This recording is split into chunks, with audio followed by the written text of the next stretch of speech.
happy to get a point, but to have 2 power plays, 1 late and 1 in overtime and not get the extra, that's gotta be doubly. It's frustrating.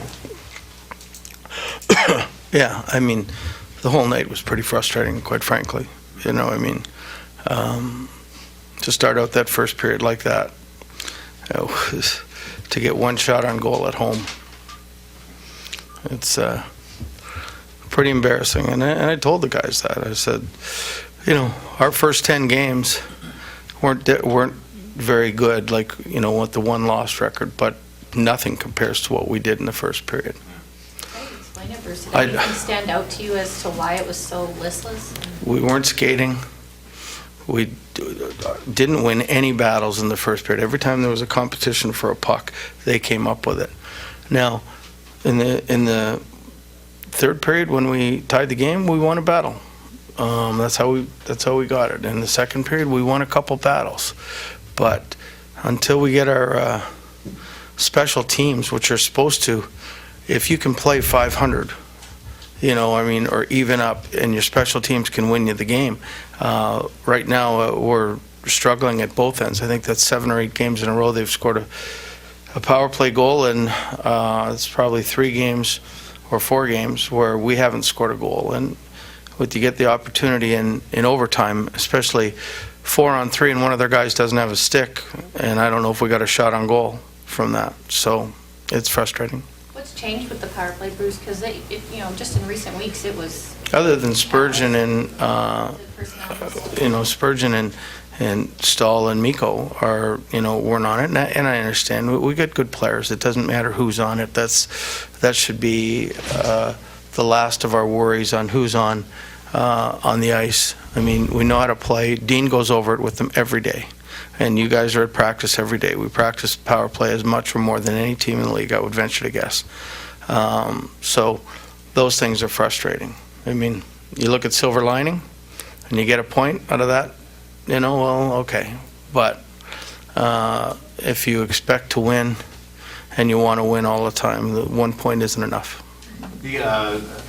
How scary was the Stahl incident from your vantage point, and can you give us an update on that?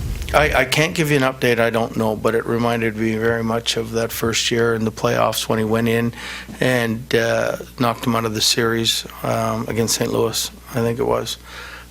So, I mean, I'm going to go check after we meet here, but I have no update to give you until, well, we have an off day tomorrow, so it'll probably be the next day that you would probably get an update.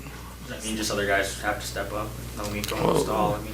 Well, what are you going to do? Just phone it in and say, hey, we got a couple injuries. Can you guys just let us not play for a while? No, you got to play. And guys, this is friggin' greatest opportunity for guys.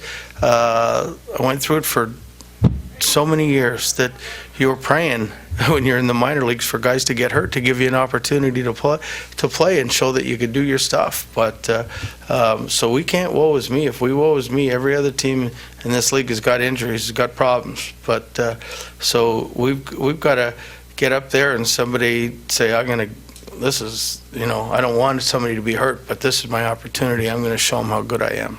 Do you hope Donato is one with the goal, and maybe that's a springboard for him to? He's been playing fine, though. I mean, for the amount of, and he was the most dangerous guy we had in overtime. I mean, it's so I mean, no, he's taking advantage. He's jumping in, and you know, when you're thinking you're calling up a guy like Nico Sturm to play, and he might be the guy that's sitting, and then he comes in and is your best forward, then you know that's somebody that's stepping up. Is Sturm still an option, you think, to be? He's an option, but I heard he didn't play tonight. Yeah. So I don't know I just heard he didn't play.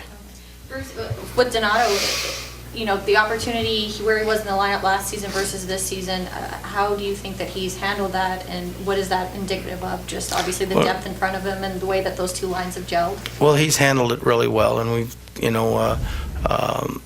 we've asked more of him, more of a 200-foot game rather than just an offensive game. So when he was playing 6 minutes a night, you know, and he was starting to do the right things, and then all of a sudden you can get a little bit more faith in that individual, and he started playing more, and when somebody goes down, like Miko, and then he gets the opportunity to get in, and he's got 5 goals now. There's a lot of guys that play a lot more minutes that don't have that at this stage.